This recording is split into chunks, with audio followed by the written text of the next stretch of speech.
Gold star. मैं आप लोगों के बीच में कुछ बताना चाहता हूँ। जैसे हिमालय बेरी, जैसे हमारा बहुत महान प्रोडक्ट है हिमालय बेरी, इनसे हम संजीवनी बूटी कहते हैं। जब लक्ष्मण जी मूर्छित हुए थे तब इसकी पत्तियाँ पिए थे। हम लोग बड़े नसीब वाले हैं जिसका बैरी का जूस यानी फल पी रहे हैं, बैरी का फल पी रहे हैं। इसमें विटामिन सी पाया जाता है, जिससे कि पावर बहुत देता है। विटामिन सी यानी ताकत बहुत अपने आप होता है। इसको अगर हम सब पीते हैं तो कभी कोई बीमारी हम लोगों को नहीं टच करेगा। यानी इसको बूढ़ा आदमी पिएगा तो अंदर से स्ट्रांग यानी जवान दिखेगा। यानी अगर 16 साल का लौंडा जैसे लड़का तो ऐसा नहीं होगा ताकत, पर अंदर से इतना ताकत होगा तो उन्हें बुढ़ापा महसूस नहीं होगा।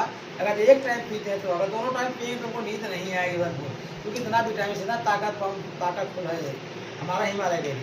दोस्तों हम चाहते हैं कि घर घर हिमालय बेरी सबको, माँ बहन बेटियों को जिसको कमजोरी महसूस होगा सबको इसको घर घर में जरूरी है, सबको पिलाना सबको देना जरूरी है।